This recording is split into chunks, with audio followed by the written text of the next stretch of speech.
उत्तराखंड विधानसभा चुनाव से पहले ही क्या कांग्रेस ने हथियार डाल दिए हैं? क्या कांग्रेस हार मान चुकी है? क्या कांग्रेस के नेता ये समझ चुके हैं कि उनकी गुटबाजी उन्हें ले डूबेगी?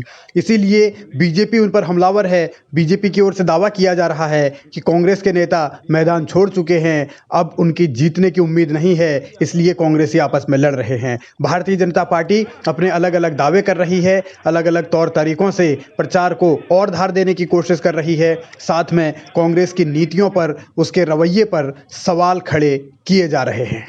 चुनाव की दृष्टि से भारतीय जनता पार्टी पूरी ताकत के साथ खड़ी है और प्रसन्नता इस चीज की भी है कि जो राजनीतिक दल सामने था उसने अपनी हार स्वीकार करके और उसने अपने आप को चुनावी मैदान से बाहर समझकर आज उन्होंने जो धरना प्रदर्शन है वो इस बात का प्रतीक है कि वो हताश और निराश, और उन्होंने शायद इस चुनावी मैदान से अपने आप को ये मान लिया कि वो हट चुके हैं। बीजेपी ने अपने दावे को इसलिए मजबूत बताया है क्योंकि कांग्रेस के नेता सिर्फ धरना प्रदर्शन तक सीमित हैं और वो हर मुद्दे पर कुछ देर का मौन उपवास रखकर बैठ जाते हैं, लेकिन कांग्रेसी इस तर्क को खारिज कर रहे हैं। कांग्रेसियों का ये दावा है कि भारतीय जनता पार्टी की सरकार 4.5 साल में कोई काम नहीं कर पाई, इसलिए अब विपक्ष को रोकने के लिए हथकंडे अपनाए जा रहे हैं। इसमें हम रैली कर रहे हैं, हम कल करेंगे ना, हम आज ही करते हैं। हार, इसमें हार मानने की बात क्या है? हार तो उन्होंने मानी है जो हमारी रैली को डिस्टर्ब करने की कोशिश कर रहे हैं, वो उन्होंने हार मानी है। वो क्या हमें हार और जीत बताएंगे? वो अपने केंद्रीय नेताओं के भरोसे बैठे हुए हैं। उनको उत्तराखंड के नेताओं पर भरोसा नहीं है। अपने उत्तराखंड में उनके पास जो नेता हैं वो मान चुके हैं ये ऐसा बीज है कि जो उत्तराखंड की भूमि में जमने वाला नहीं है, इसलिए दिल्ली से आयातित बीज को उत्तराखंड में बोना चाहते हैं, लेकिन वो दिल्ली का बीज भी यहाँ नहीं जमेगा। हार कांग्रेस ने मानी है या बीजेपी ने मानी है, ये फैसला तो चुनाव में जनता को ही करना है, लेकिन भारतीय जनता पार्टी घर घर भाजपा अभियान चलाकर एक नई शुरुआत कर चुकी है और इसके जरिए वो अपनी सरकार की उपलब्धियां जनता तक पहुंचा रही है और कांग्रेस को भी कोसा जा रहा है।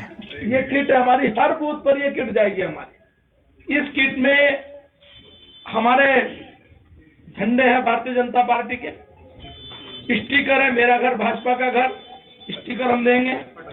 गले में डालने के लिए पटका है, ये इस प्रकार का स्टिकर है, पटका है, झंडे हैं।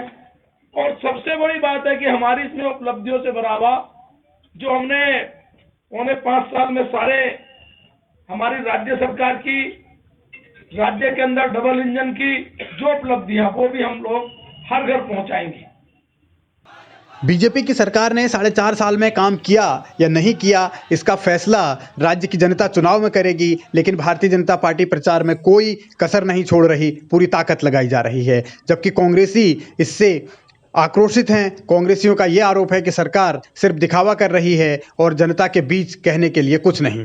घर घर भाजपा क्या होता है? घर घर रोजगार पहुंचाते 4.5 साल, घर घर लोगों की गरीबी को दूर करते 4.5 साल, घर घर जो है इस तेल, खाद्य तेल, इसकी महंगाई को कम करते 4.5 साल, घर घर कोविड में जो लोग वापस आए हैं उनका ख्याल रखते 4.5 साल। लेकिन वो सब न रखकर घर घर जबरदस्ती भाजपा। अरे क्यों भाजपा?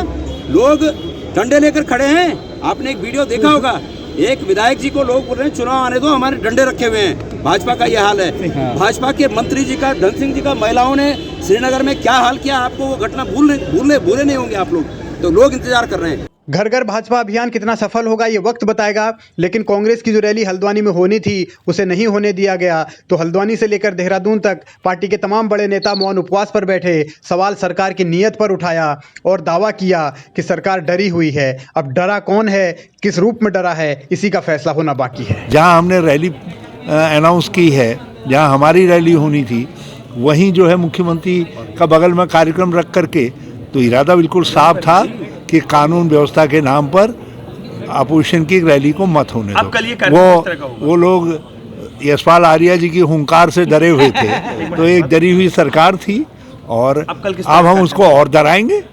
जब हमको मालूम हो गया ये डरे हुए हैं तो उनको और धमकाएंगे और डराएंगे।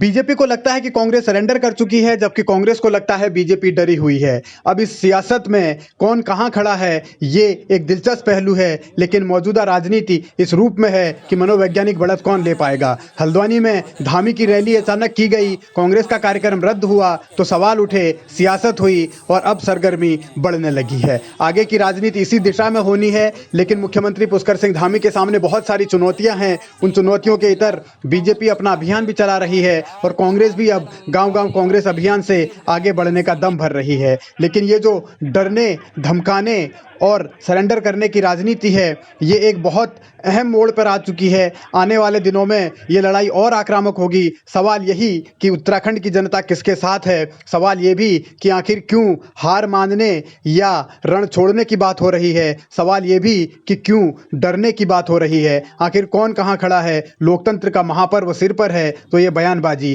किस बात की।